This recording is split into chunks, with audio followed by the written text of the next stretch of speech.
Astaghfirullah wabarakatuh. Alhamdulillah wassalatu wassalamu ala Rasulillah wa ala alihi wa sahbihi wa mawalah wa la hawla wa la quwwata illa billahi wa ba'du. Alhamdulillah, segala puja dan puji hanya milik Allah subhanahu wa ta'ala. Salawat dan juga salam tetap kita hadiahkan kepada Rasul kita Nabi besar Muhammad sallallahu alaihi wa ala alihi wasallam. Pagi ini kita akan meneruskan kajian kita, masih membahas kitab Minhajul Muslim, dan kita masuk pada pasal tentang akhlak.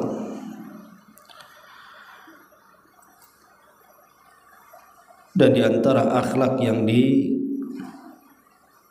diajarkan di dalam kitab ini adalah sabar dan juga tahan daripada ujian Allah subhanahu wa ta'ala. Sering saya ulang-ulang bahwa Nabi SAW diutus untuk menyempurnakan akhlak manusia. Innama bu'istu liutammima makarimal akhlak. Sesungguhnya aku diutus hanya untuk menyempurnakan akhlak manusia. Dan akhlak itu adalah separuh daripada agama kita. Bahkan disebutkan dalam sebuah hadis, innal abda la yablughu bi husni khuluqihi azima darajatil akhirati wa syarafal manazili wa innahu la dhaiful ibadah. Terkadang seseorang hamba akan mencapai derajat yang sangat-sangat mulia kelak di akhirat, dan kedudukan yang sangat tinggi karena akhlaknya, meskipun seorang hamba itu mungkin lemah dari segi ibadahnya. Dari sini kita tahu bahwa akhlak ini bisa menolong kita. Boleh jadi mungkin kita lemah dalam sholat sunnahnya, lemah dalam sedekahnya, lemah dalam puasa sunnahnya, lemah dalam zikir dan begitu seterusnya, tetapi bisa dibantu dengan akhlaknya. Akhlak itu yang kelak akan membawa kita kepada derajat yang sangat tinggi di hadapan Allah subhanahu wa ta'ala. Makanya terkadang di masyarakat ini, kadang-kadang boleh jadi mungkin dia ibadahnya kurang, tetapi karena akhlaknya baik, orang suka dengan dia. Tapi sebaliknya, ada orang yang Masya Allah ibadahnya luar biasa, tapi akhlaknya tidak baik kepada manusia. Terkadang orang tidak suka kepada dia, dan itu ma'ruf di masyarakat, kan Bu? Makanya kenapa kemudian Nabi SAW memposisikan akhlak itu amalan yang bisa memberatkan timbangan di hadapan Allah. Ma min syai'in fil mizani asqal min husnil khuluq. Tidak ada sesuatu pun di dalam timbangan amal yang lebih memberatkan timbangan di sisi Allah melebihi akhlak yang baik. Lah di antara akhlak yang baik itu disebutkan di sini adalah pada pasal keduanya, sabar dan tahan ujian. Menarik kita bicara soal sabar ini, karena sabar ini kalimat yang mudah diucapkan di lisan tetapi berat dalam pengamalan. Dan sabar itu selalu bergandeng dengan syukur, karena agama itu terbagi dua, sabar dan syukur. Sabar akan musibah yang Allah timpakan kepadanya, dan syukur dari semua nikmat yang Allah anugerahkan kepadanya. Ma'asyiral muslimat yang dimuliakan Allah Subhanahu wa taala, di dalam Al-Qur'anul Karim Allah Subhanahu wa taala berfirman di sini, ya ayyuhalladzina amanu sabiru wasabiru warabitu wattaqullaha la'allakum tuflihun. Wahai orang-orang yang beriman, bersabarlah kamu dan kuatkanlah kesabaran, dan tetaplah bersiap siaga di perbatasan negeri, dan bertakwalah kepada Allah supaya kamu menjadi hamba-hamba Allah yang beruntung. Dan Allah mengatakan wasta'inu bis-sabri was-salat, dan mintalah pertolongan kepada Allah dengan sabar dan juga salat. Dan juga Allah mengatakan wasbir wa ma sabruka illa billah, bersabarlah dan tiadalah kesabaranmu itu melainkan dengan pertolongan Allah. Dan Allah mengatakan wasbir ala ma asabak inna dzalika min azmil umur, dan bersabarlah atas apa yang menimpamu, sesungguhnya yang demikian itu termasuk hal-hal yang akan atau hal-hal yang diwajibkan oleh Allah Subhanahu wa taala. Taib. Ma'asyiral muslimat yang dimuliakan Allah Subhanahu wa taala, untuk lebih meresapi makna daripada kesabaran, saya akan mengkisahkan beberapa kisah tentang kisah-kisah kesabaran. Karena bagaimanapun kisah-kisah itu, kata Sufyan Ats-Tsauri rahimahullahu taala, adalah jundun min junudillah, tentara dari tentara-tentara Allah Subhanahu wa taala. Maksud tentara dari tentara-tentara Allah Subhanahu wa taala, maksudnya adalah fungsi tentara itu kan memberikan kekuatan. Makin banyak pasukan tentu makin besar kemenangan, makin memiliki kekuatan. Jadi kalau kita dalam posisi terjepit, banyak masalah, banyak musibah, karena memang sifat dunia itu memang darul bala, tempatnya kita diuji, tempatnya kita diberikan musibah.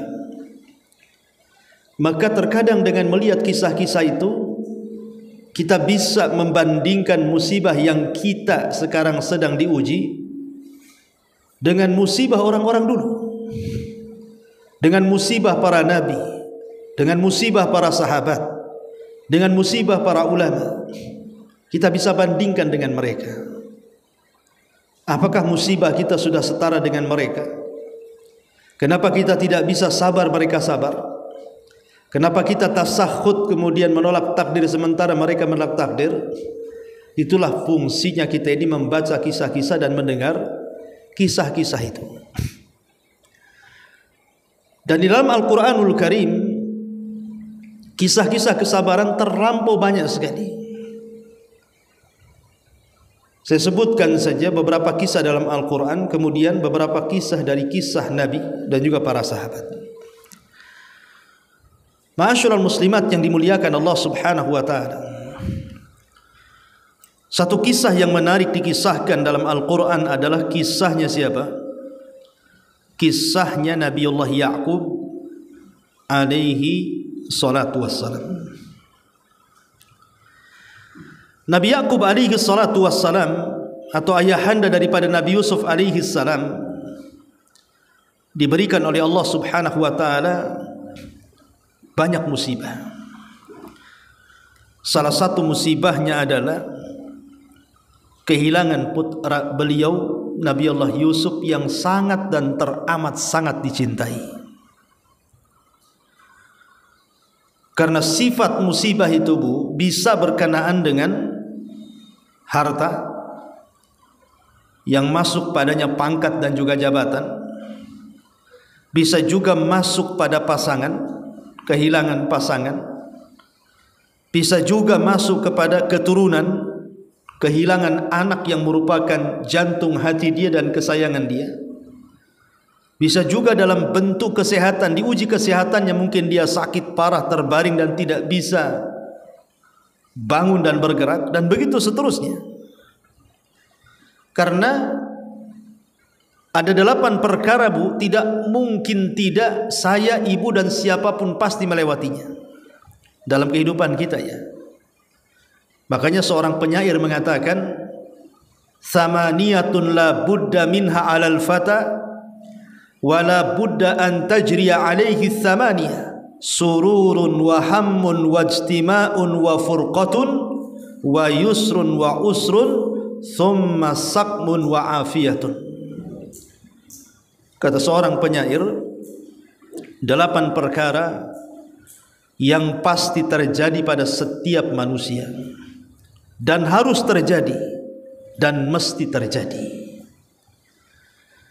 Pertama kata beliau, kata seorang penyair ini, 8 perkara itu sururun wa hammun, bahagia dan juga kesedihan. Orang itu terkadang bahagia, terkadang sedih.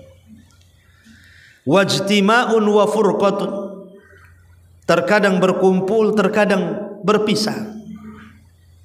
Wa yusrun wa usrun, terkadang dimudahkan, terkadang mendapatkan kesukaran.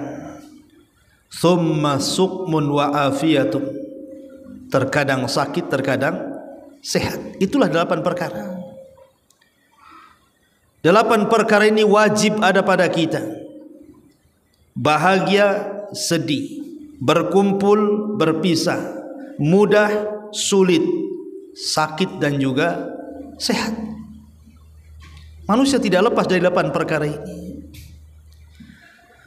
Lah Nabi Ya'qub alaihi salatu wassalam diuji oleh Allah Subhanahu wa taala, kehilangan putra yang sangat dicintainya. Nabi Allah Yusuf alaihi salatu wassalam, celakanya kesedihan ayahnya Yusuf ini yang mengakibatkan adalah justru anak-anaknya yang lain. Saudara-saudara Nabi Yusuf alaihi salatu wassalam yang kemudian mencelakakan Yusuf dan memasukkan ke dalam sumur, yang bisa saja kemudian Nabi Yusuf itu mati dalam sumur itu. Kalau bukan karena izin dari Allah Subhanahu wa taala, Yusuf tidak mati di situ. Disitulah kemudian saudara-saudara Yusuf datang kepada ayahnya Ya'qub membawa pakaian yang sudah dilumuri darah dari darah kambing. Kemudian berdusta. Nabi Yusuf diterkam serigala. Makanya Allah Subhanahu wa taala mengatakan, waja'u ala qamisihi bidamin kadzib. Mereka datang membawa baju gamisnya yang berlumuran dengan darah, tetapi darah itu adalah darah palsu. Qala, maka Nabi Allah Ya'qub mengatakan, bal sawwalat lakum anfusukum amra fasabrun jamil wallahul musta'anu ala ma tasifun. Sebenarnya dirimu sendirilah yang memandang baik perbuatan yang buruk itu, maka kesabaran yang baik itu sangat indah, kata Nabi Ya'qub. Dan Allah sajalah yang akan dimohon pertolongannya terhadap apa yang kalian ceritakan kepada kami. Lihat bagaimana Nabi Ya'qub alaihi salatu wassalam ketika mendapatkan kabar berita bahwa putra yang dicintainya dimakan serigala, walaupun itu informasi salah. Tapi Ya'qub ini seorang yang sudah sepuh, sudah tua. Ketika mendengar berita itu, dia hanya mengatakan fasabrun jamil wallahul musta'anu ala ma tasifun. Sungguh sabar itu indah, dan Allah Subhanahu wa taala sajalah yang bisa dimintai pertolongannya, dan dia akan menyingkap segala yang kalian ceritakan kepadaku, katanya. Ucapan ini, ucapan Nabi Ya'qub ini adalah ucapan yang dalam. Makanya ucapan ini pula yang digunakan oleh Ummul Mukminin Aisyah radhiyallahu anha saat difitnah berzina dengan seorang sahabat. Ketika Aisyah radhiyallahu anha difitnah oleh orang-orang munafik, berzina dengan Safwan ibn Mu'attil, seorang sahabat Rasul sallallahu alaihi wasallam, padahal tidak berzina dan tidak mungkin juga melakukan perzinahan. Tetapi orang-orang munafik hendak menyakiti Nabi sallallahu alaihi wasallam dengan cara menuduh yang tidak-tidak kepada istri yang dicintainya, Ibnatus Siddiq, wanita yang merupakan putra As-Siddiq Abu Bakar Siddiq radhiyallahu anhu. Ketika 1 bulan Nabi sallallahu alaihi wasallam menunggu wahyu. Maksudnya wahyu yang menjelaskan apakah Aisyah radhiyallahu anha memang betul-betul berzina ataukah tidak berzina. Nabi terus menunggu. Bayangkan Bu, dari seluruh istri Nabi sallallahu alaihi wasallam itu yang paling dicintai Nabi hanyalah Aisyah radhiyallahu anha. Karena di kamar itulah yang merupakan kamar wahyu, Jibril selalu turun. Dan Nabi sallallahu alaihi wasallam kemana-mana membawa Aisyah radhiyallahu anha. Dan Nabi sallallahu alaihi wasallam seolah-olah Aisyah itu pengganti Khadijah dalam kehidupannya. Tiba-tiba wanita yang dicintainya dituduh berzina dengan Safwan ibn Mu'attil. Gimana tidak sakit? Dan bagaimana pula perasaan Aisyah yang ketika itu masih kecil? Tiba-tiba kemudian satu kota Madinah digegerkan dengan tuduhan-tuduhan miring dari orang-orang munafik, dengan menyebar berita hoax bahwa Aisyah radhiyallahu anha berzina dengan Safwan ibn Mu'attil, sampai kepada kerabat Abu Bakar namanya Mishtah. Itu juga ikut menuduh bahwa Aisyah berzina. Sementara wahyu sudah 1 bulan tidak kunjung turun. Maka Nabi sallallahu alaihi wasallam mulai bertanya langsung kepada Aisyah radhiyallahu anha. Seolah-olah Rasul terpengaruh dengan ucapan orang-orang munafik dan mengatakan, ya Aisyah, kalau memang engkau melakukannya, wa in kunti lamamti bidhammin, kata Rasul, jika engkau melakukannya wahai Aisyah, bertobatlah kepada Allah. Karena jika seorang hamba bertobat kepada Allah, niscaya Allah akan mengampuni tobat-tobatnya. Wa in kunta bari'atun, wa in kunti bari'atan, tapi kalau engkau memang bari'ah, berlepas diri, tidak melakukannya, tidak berzina dengan Safwan ibn Mu'attil, wa sayubarri'ukillah azza wa jal min fawqi sab'is samawat, maka Allah subhanahu wa ta'ala pasti akan membersihkan namamu dari 7 atas langit sana. Pasti Allah akan turunkan wahyu. Tiba-tiba Aisyah radhiyallahu anha tidak bisa menjawab. 2 soalan yang susah untuk dijawab. Makanya kemudian Aisyah hanya mengatakan di hadapan ibu bapanya dan di hadapan Nabi sallallahu alaihi wasallam, jika aku jawab iya padahal aku tidak melakukannya, kalian tidak mungkin percaya denganku. Dan jika aku jawab tidak pun, kalian juga tidak mungkin mempercayai kata-kataku.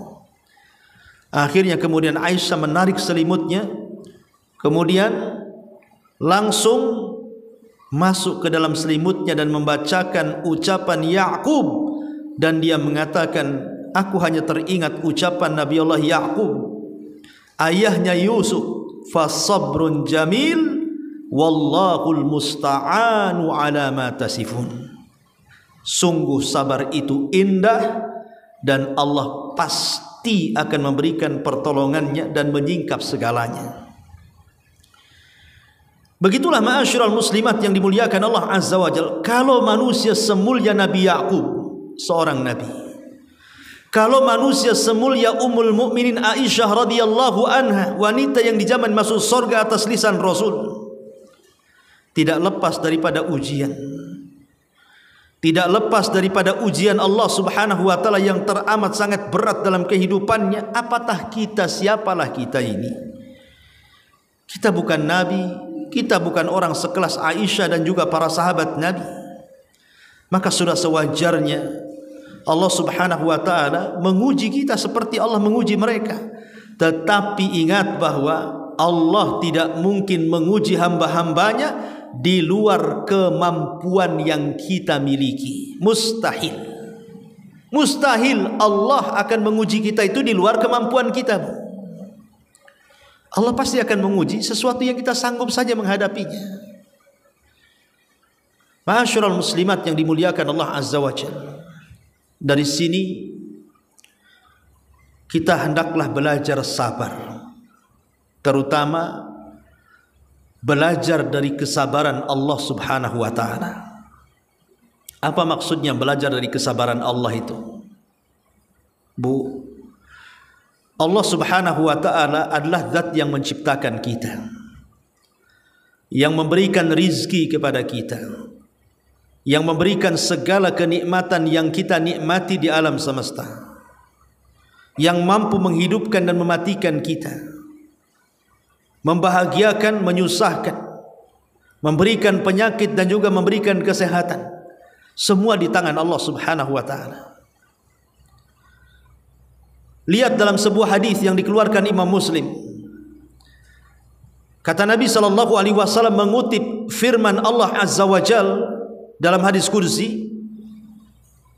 Allah Subhanahu wa taala berfirman, "Yu'dhini ibnu Adam yasubbud dahra wa ana dahru biyadil amru uqallibul laila wan nahar."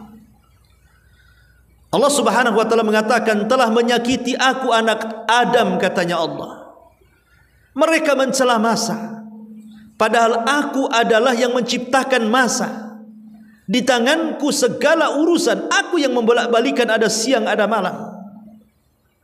Betapa banyak hari ini orang-orang yang mencela waktu, kan Bu? Panas sedikit saja dicelaklah panas itu, dingin sedikit dicelaklah dingin itu. Matahari tak muncul dicelak pula matahari, bulan tak muncul tidak dicelak pula bulan itu. Betapa banyak orang-orang yang mencela waktu yang berjalan, seperti orang yang mencela nasibnya. Kenapa nasibku seperti ini terus? Apakah aku ini terlahir di hari yang sial? Kenapa usahaku bangkrut? Apakah aku membuka usaha itu di bulan yang sial? Dan begitu seterusnya. Ketika kita ini mencela Allah Subhanahu wa taala dengan mencela waktu, hakikatnya kita sedang menyakiti Allah Subhanahu wa taala. Bahkan lebih parah lagi, orang-orang yang mereka menuduh Allah Subhanahu wa taala beranak dan diperanakkan, pada Allah mengatakan lam yalid wa lam yulad. Apa mereka tidak menyakiti Allah?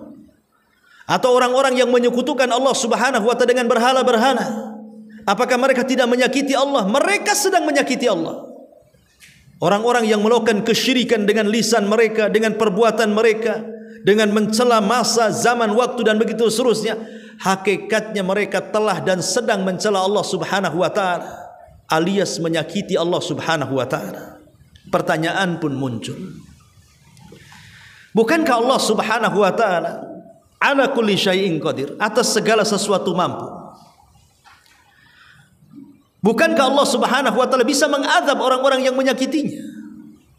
Bukankah Allah bisa menimpakan gempa, bencana alam, banjir bandang, tsunami, puting beliung dan begitu seterusnya kepada orang-orang yang menyakiti dia, baik dengan perbuatan syiriknya atau dengan mencelanya? Kan Allah bisa saja Bu melakukannya.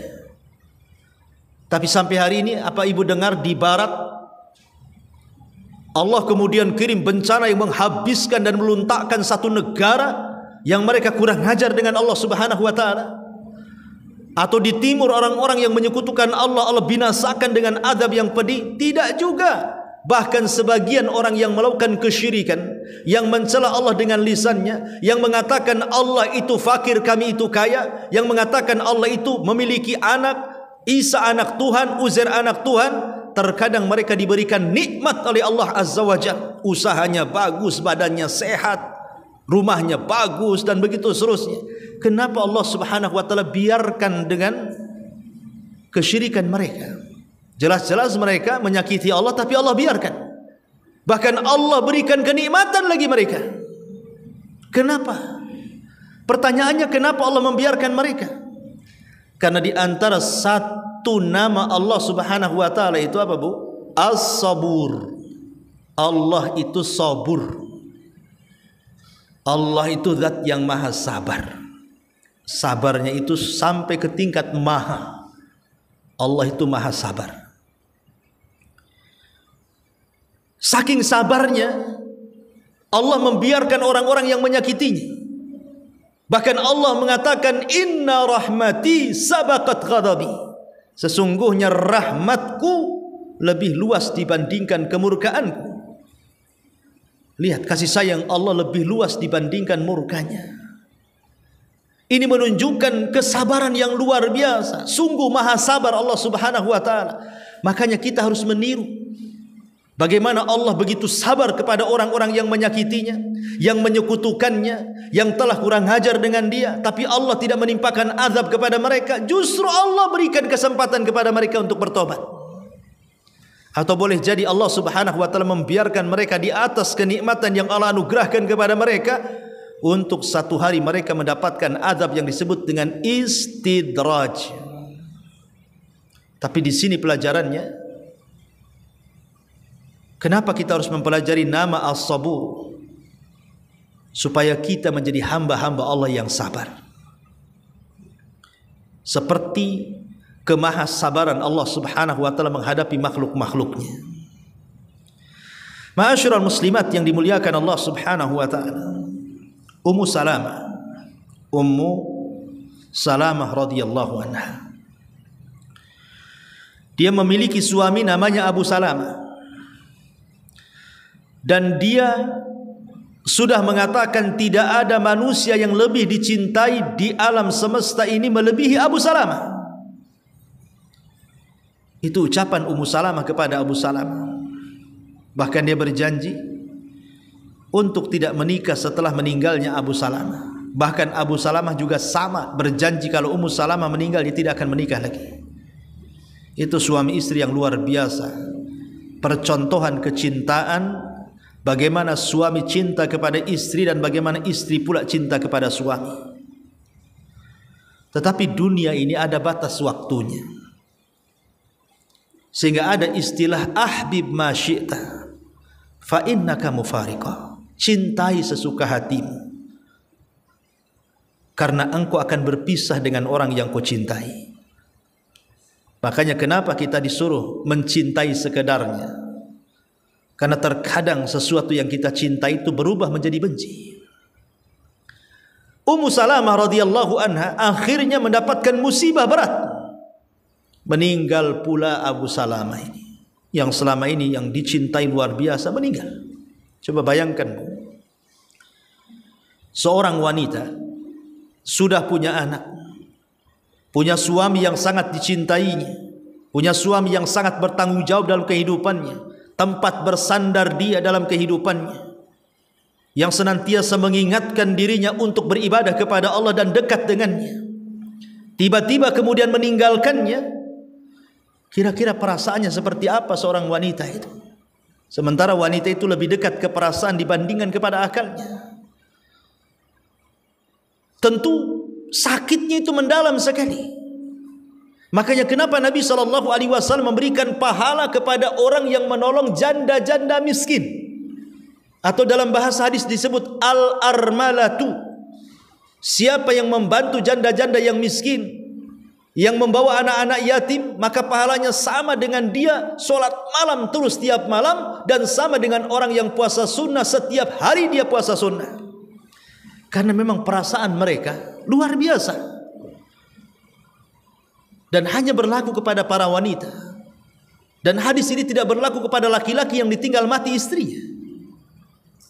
Karena memang seorang wanita ketika suka dengan suami, tiba-tiba suami yang dicintainya meninggal dunia, betapa banyak di antara mereka yang stres sampai ke tingkat gila, ada yang sampai bunuh diri dan begitu seterusnya.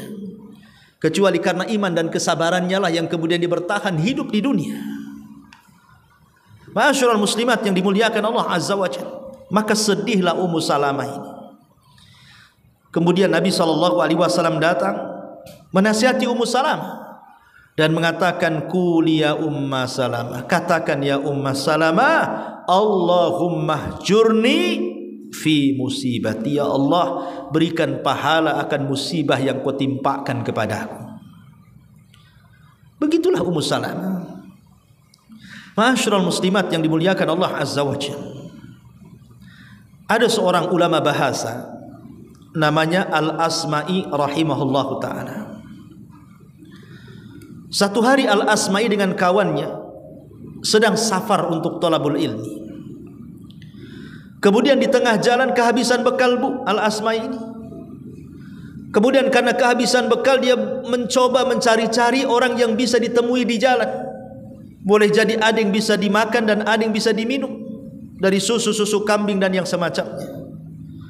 Hampir keduanya tersesat di padang pasir, dan taulah kalau sudah tersesat di padang pasir kan, kalaupun memang bisa hidup itu karena takdir Allah Azza wa Jalla. Sudah putus asa Al-Asma'i berjalan, dan itu menunjukkan kesabaran para thalabul ilmi di zaman itu. Allah takdirkan tiba-tiba dia melihat sebuah tenda. Senanglah Al-Asma'i dan kawannya ini, bisalah dia selamat dari kematian. Ketika sampai di tenda itu, rupanya ada ibu-ibu sudah sepuh, nenek-nenek yang hidup sendirian di tenda itu, dan di sekitarnya banyaklah gembalaan kambing. Kemudian Al-Asma'i datang dan mengucapkan salam, assalamualaikum. Maka ibu itu mengatakan, waalaikumsalam warahmatullahi wabarakatuh. Maka Imam Asma'i mengatakan, wahai ibu, aku ini seorang musafir yang kehabisan bekal. Ada enggak yang bisa kumakan, kuminum dari yang ibu miliki dari rizki Allah Subhanahu wa ta'ala? Rupanya ibu itu orang baik. Ibu itu mengatakan, tunggu nak, saya akan coba menyembelihkan seekor kambing supaya kau bisa makan. Tapi masalahnya saya memiliki putra. Sejak pagi dia pergi sampai petang ini tak balik-balik. Tunggulah dia datang. Nanti dia yang membantu kita menyembelihkan kambing itu, dan aku yang akan memasaknya. Baru saja ngomong begitu, tiba-tiba dari kejauhan ada dua unta Bu berjalan. Yang satu ditunggangi orang, yang satu pula tak ada penunggangnya. Makin dekat, makin dekat, makin dekat. Kemudian tiba-tiba yang menunggang unta ini mengatakan, semoga Allah memberikan pahala akan kesabaran ibu, karena sesungguhnya putra ibu meninggal karena jatuh dari unta dan terinjak lehernya. Maka ibu itu tersedak, karena itu satu-satunya anak dia yang menolong dia. Langsung dia terdiam. Kemudian dia istirja, inna lillah wa inna ilaihi raji'un.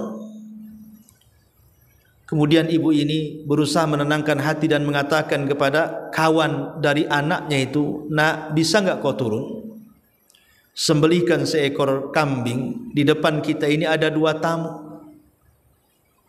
Akhirnya kemudian temannya anaknya ini turun, kemudian mengambil pisau dan menyembelih seekor kambing.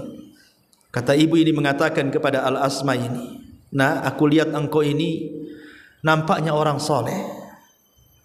Ada enggak kata-kata yang bisa menenangkan aku, katanya. Maka kata Al-Asma'i, iya. Kemudian Al-Asma'i rahimahullahu ta'ala membacakan satu ayat.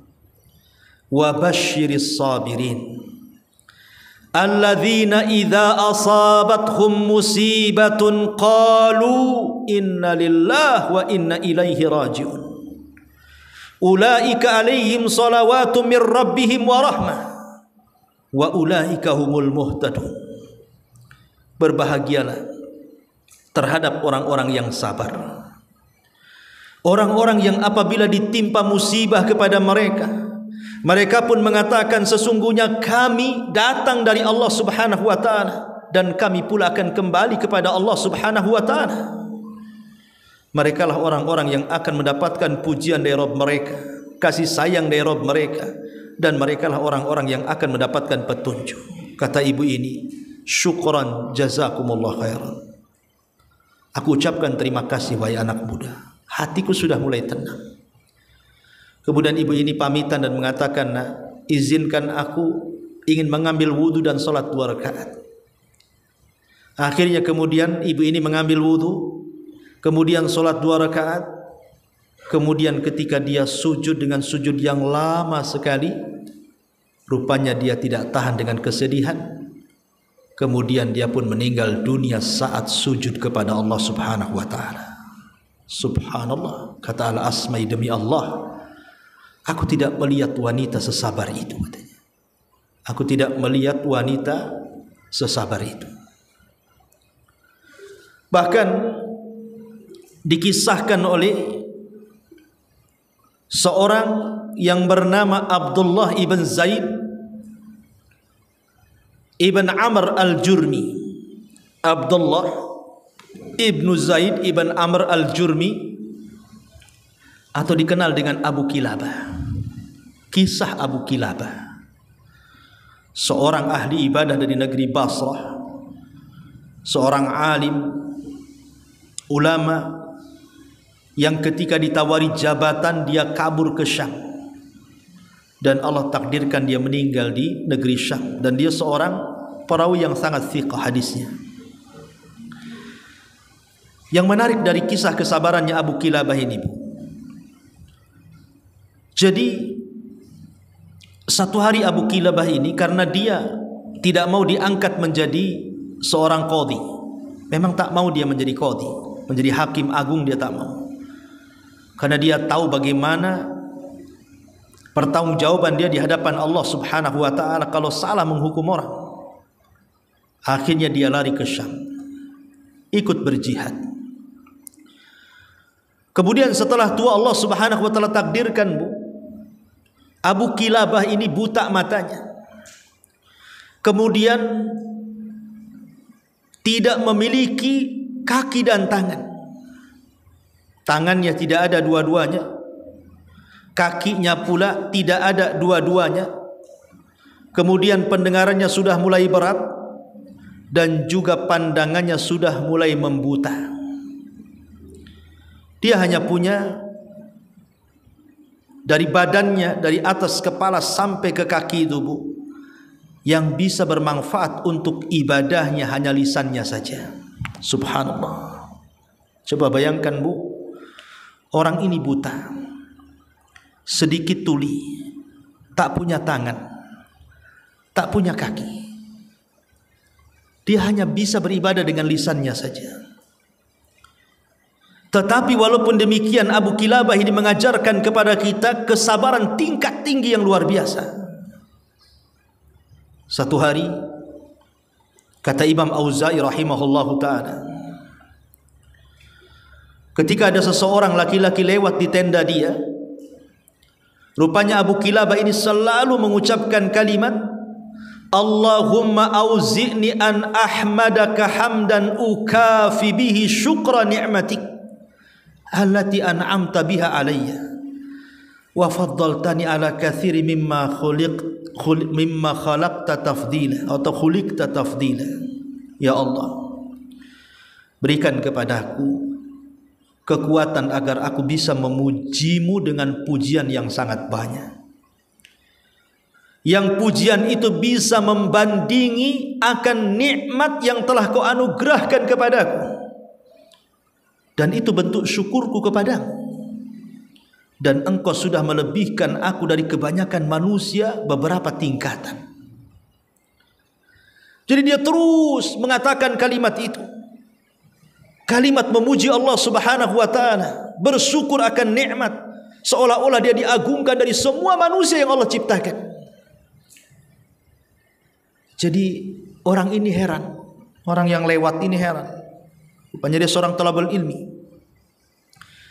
Kemudian dia mengatakan, wahai fulan, maksudnya wahai Abu Kilabah, kenapa kau bisa mengucapkan kalimat itu? Bukankah matamu tidak bisa melihat? Telingamu tidak bisa mendengar kecuali harus dekat. Kau tak punya tangan, tak punya kaki.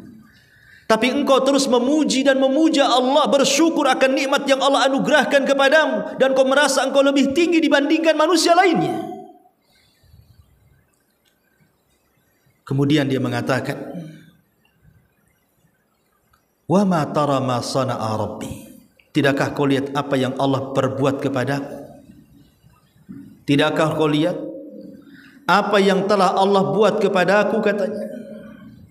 Dia mengatakan, demi Allah, kalaulah seandainya Allah mengirim halilintar dari langit, kemudian halilintar itu menyambarku dan aku terbakar, atau Allah perintahkan gunung-gunung supaya menimpa dan menghancurkan diriku, atau Allah perintahkan lautan supaya meluap airnya dan menelan diriku, atau menelan bumi sehingga bumi terbelah dan aku masuk ke dalam bumi, mazdadtu ili rabbi illa syukran, demi Allah tidak menambah kepadaku kecuali bentuk syukurku kepada Allah Subhanahu wa taala yang telah memberikan nikmat berupa lisan yang aku miliki. Subhanallah. Orang ini hanya punya lisan saja, tapi dia lihat, walaupun hanya lisan saja, kata Abu Kilabah, ini sudah cukup, katanya. Karena dengan lisan aku bisa berzikir kepada Allah Subhanahu wa taala. Akhirnya kemudian dia mengatakan, fulan, maaf ya, siapa fulan ini? Dan apa tujuan fulan datang kemari? Kata orang ini mengatakan kepada aku, laki Abu Kilabah, aku ini seorang musafir, wahai tuan. Aku ini seorang musafir. Kebetulan aku singgah di sini. Kemudian kata Abu Kilabah, fulan, aku ini punya anak. Anakku yang selalu membantu diriku. Sudah 3 hari anakku tidak ada. Bisakah kau cari anakku? Akhirnya kemudian orang ini mengatakan, akan ku cari. Dicari, bu, rupanya tidak jauh dari situ, dari tenda Abu Kilabah itu, anak remaja yang selama ini membantu Abu Kilabah ini rupanya diterkam serigala dan sebagian badannya sudah dimakan dan sudah meninggal dunia. Akhirnya kemudian orang ini mengatakan, datang kepada Abu Kilabah. Dia hendak menyampaikan berita itu, tapi kasihan, tidak tega. Akhirnya dia mulai membuat pertanyaan dan mengatakan, wahai tuan, wahai Abu Kilabah, kalau seandainya dibandingkan antara engkau dengan Nabi Ayub, mana lebih sabar? Engkau ataukah Nabi Ayub? Maka dia mengatakan, celaka, tentu Nabi Ayub jauh lebih sabar dibandingkan diriku. Kemudian laki-laki ini mengatakan, lebih mulia mana engkau dengan Ayub? Maka Abi Kilabah mengatakan, celaka engkau, ya lebih mulia Ayub dibandingkan diriku. Siapa aku dibandingkan Nabi Ayub? Katanya. Kemudian orang ini mengatakan, tahukah engkau, wahai fulan, wahai Abu Kilabah, apa yang telah Allah perbuat kepada Ayub? Bukankah Allah sudah menguji Ayub dengan hartanya, dengan keluarganya, dengan anak-anaknya, dengan kesehatannya? Maka Abu Kilabah mengatakan, tentu tidak usah kau cerita, langsung aja ke poin, tidak usah cerita jauh-jauh.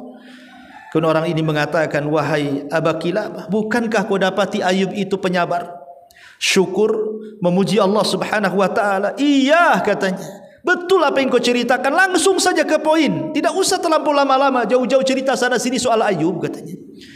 Dia mengatakan, wahai fulan, wahai Abu Kilabah, sesungguhnya Allah Subhanahu wa taala sudah memanggil putramu. Tiba-tiba Abu Kilabah ketika mendengar anaknya meninggal, dia mengatakan apa? Alhamdulillah. Subhanallah, bu. Alhamdulillah, katanya. Alladzi lam yakhluq min dzurriyyati khalqan ya'sihi fa yu'adzibuhu bin nar. Dia mengatakan, segala puja dan puji bagi Allah yang tidak menciptakan keturunanku makhluk yang bermaksiat kepada Allah. Akhirnya Allah azab dia karena anaknya belum balik, meninggal dunia. Orang yang belum balik kan belum ada dosa, Bu. Makanya dia mengatakan alhamdulillah, katanya, anakku meninggal sebelum dia balik, sehingga dia tidak bermaksiat kepada Allah. Akhirnya Allah azab dia. Kemudian dia mengatakan innalillahi wa inna ilaihi rajiun. Kemudian dia tersedak-sedak. Akhirnya kemudian setelah dia membaca istirja, dia pun meninggal dunia. Itulah Abu Kilabah, Abdullah ibn Zaid ibn Amrin al-Jurmi rahimahullahu ta'ala. Dan banyak lagi kisah-kisah ulama-ulama yang luar biasa kesabarannya. Dan ini menunjukkan bagaimana kita dituntut untuk sabar dan juga tahan ujian yang Allah Subhanahu wa taala ujikan kepada kita. Karena di antara sifat seorang mukmin adalah ajaban li amril mu'min inna amrahu kullahu lahu khairun wa laysa dzalika li ahadin illa li mu'min in asabathu sarra syakara fakana khairan lahu wa in asabathu dharra'u sabara fakana khairan lahu. Sungguh menakjubkan perkara seorang mukmin. Sesungguhnya seluruh urusannya baik baginya, dan tidak ada yang demikian itu kecuali bagi seorang mukmin. Apabila mendapat kesenangan dia bersyukur dan itu baik bagi dia, dan apabila mendapatkan bencana dia pun bersabar dan tetap bencana itu baik bagi dia. Wallahu a'lam bishawab. Selebihnya ibu bisa baca sendiri ya dalil-dalilnya. Ini gambaran-gambaran kisah ini supaya menjadi ibrah dan pelajaran. Kalau di antara saya, ibu atau siapapun ditimpa musibah, maka lihatlah madrasah di sekeliling kita. Ternyata ada saudara-saudara kita itu yang jauh lebih besar ditimpa musibah dibandingkan kita, supaya kita tenang bahwa kita tidak seperti mereka. Bahkan ada seorang dokter tuh, dikisahkan oleh seorang syekh. Jadi dokter ini diberikan oleh Allah Subhanahu wa taala rizki yang luas. Rizki yang luas. Dia sangat sayang dengan istrinya, dia sangat sayang dengan anak-anaknya. Anaknya banyak, istrinya sangat soleha, dan dia merasa nyaman dengan keluarganya. Allah lapangkan semua kehidupannya, rumahnya besar. Satu hari sang dokter ini hendak melakukan ya semacam piknik lah ya, semacam perjalanan dengan semua anak-anaknya. Bahkan anak-anaknya yang sekolah pun disuruh pulang. Jadi anak-anaknya itu ada sekitar 7 atau 8 anaknya yang laki-laki dan perempuan itu. Kemudian mengajak untuk jalan-jalan. Semua kumpul anak-anaknya. Kemudian dia pun membawa kendaraannya dengan sangat laju dan kencang. Allah takdirkan kendaraannya ini terguling, kecelakaan. Semua meninggal. Istrinya meninggal, anak-anaknya semua meninggal. Tetapi Allah selamatkan pula Pak dokter ini. Dia hanya lecet sedikit saja. Ketika kemudian dia sadar, di hadapannya mobilnya sudah ringsek, anak-anaknya mati semuanya, termasuk juga istrinya mati semuanya. Dia sempat terdiam, seolah-olah tidak percaya dengan apa yang dilihat di depannya.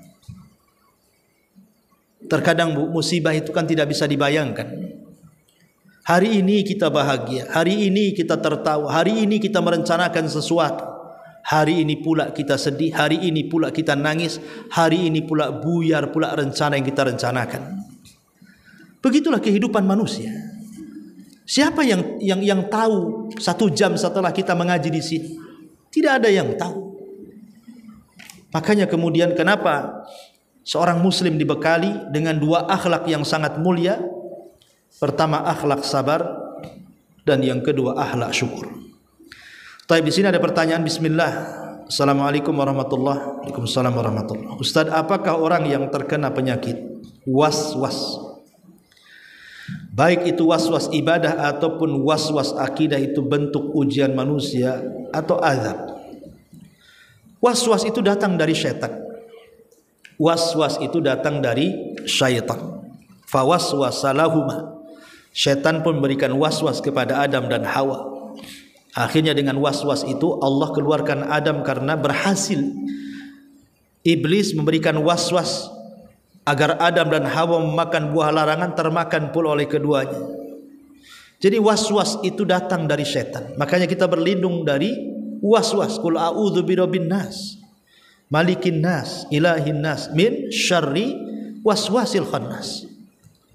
Kita berlindung, was-was ini dari syaitan.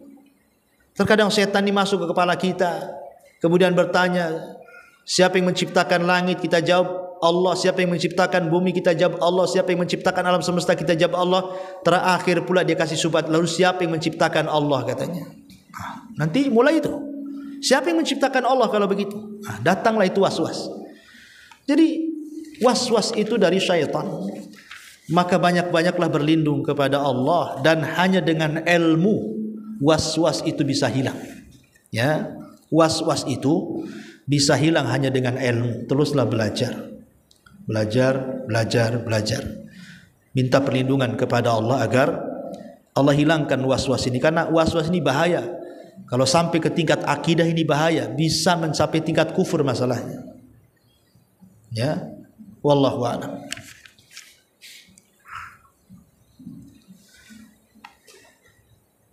Si ada?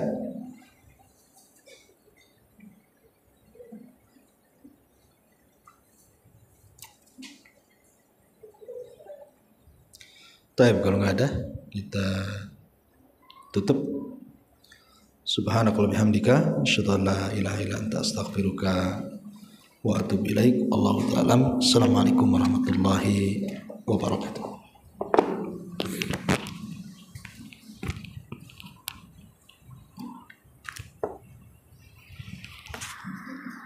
Okay.